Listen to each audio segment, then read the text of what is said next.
Congressman, your libertarian views are certainly somewhat unconventional, but they have picked up growing support in this race. I'm fascinated with your word unconventional. Isn't it strange that we can apply that term to freedom and liberty and the Constitution, limited government is a balanced budget? You're proposing this unconventional idea of government. It's time we quit this. It's time. It's trillions of dollars we're spending on these wars.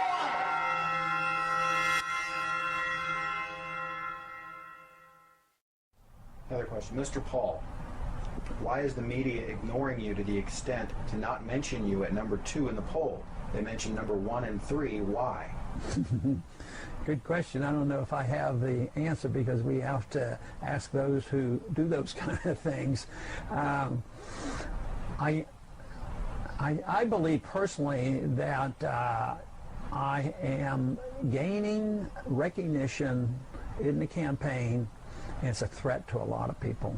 It's a threat to the military-industrial complex. It's a threat to the bankers, the big corporations who get all the benefit. It's a threat to the people who preach that we have to be in the world and be in all these countries. So I think it's big banks, big money, big corporations, and the people who want to be the warmongers. If our views, you know, keep growing in popularity as they are, it's a real threat to the establishment. So the establishment is well protected in many of those individuals that control the 5 major networks. Well, it seems the mass media has officially given up on one Republican presidential candidate, Ron Paul, who has consistently attracted a very passionate and dedicated following, reportedly has had only one embedded reporter throughout the entire campaign. And now he apparently has none because MSNBC pulled the sole embed off the bus. This proves that for mainstream reporters, Ron Paul just isn't worth their time. Now, when you see video of Paul, he usually is swarmed with a very energized fan base, yet he hasn't won a single caucus yet. And this has the candidate raising suspicion. Because sometimes we get thousands of people like this, and we'll take them to the polling booth, and we won't win the caucus. So, you know, a lot of our supporters are very suspicious about it. But the straw votes have been very confusing. I mean, you've probably read in the paper about what happened up in Maine. I mean, there's just a lot of confusion. They said, well, let's have a recount. They said, well, we can't have a recount. They just write these numbers down on pieces of paper and we throw them away afterwards. So it's that kind of stuff that makes you suspicious.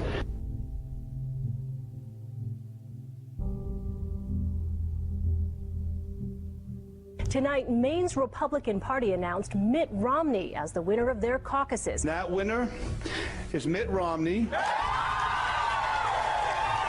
What the headlines haven't told you is that what happened in Maine is the messiest caucus Republicans have had so far. Certain residents in 3 of Maine's counties are being treated right now as if they do not exist. The numbers that the state GOP in Maine are reporting are, according to caucus chairman, incorrect. Kennebec County did vote as they were supposed to last week, but their vote total, as you see here, shows up as a 0 in the Republican Party's official results. Washington County postponed their caucuses on Saturday because of a snowstorm they expected to hit the area. There's a lot more than what you said. The man who canceled it was a Mitt Romney supporter, and the snowstorm he predicted didn't happen. Then there's Waldo County.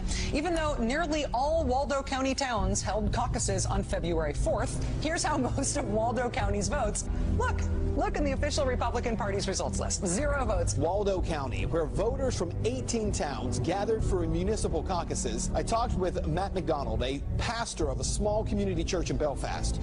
He was nominated as the chairman of the Belfast caucus. The state instructed the chairman to not read any of the votes aloud, and instead to send them directly to Augusta. McDonald made a motion to have the votes read aloud at the caucus, and it passed unanimously. The vote was 8 for Ron Paul, 7 for Rick Santorum, 5 for Mitt Romney, and there were 2 undecideds. No results have been posted from the Belfast caucus.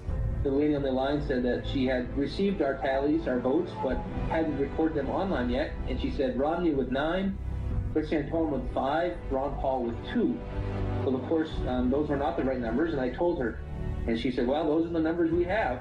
You see, dozens of towns on the GOP site are listed as if no one voted, including in Waterville, Maine, home to 15,000 people. We contacted the Maine Republican Party today to find out what the heck happened to all of Waldo County's votes. So far, we have not heard back. The margin of victory for Mitt Romney in Maine was 194 votes.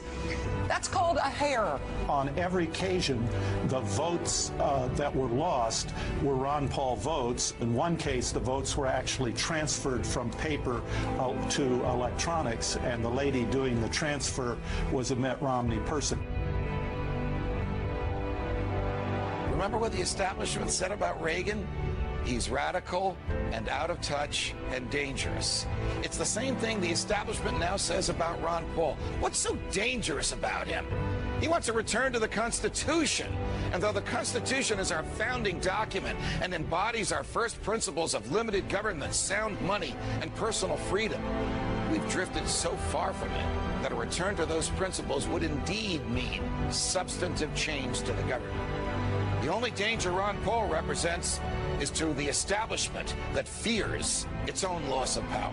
We've drifted so far, drowned so deep in debt, lost so many of our rights, fought so many fruitless wars, that if we don't rock the boat now, we may end up sinking. What's your plan for tonight? Tell the truth. I've been in politics for 35 years. My cause has been the cause of liberty.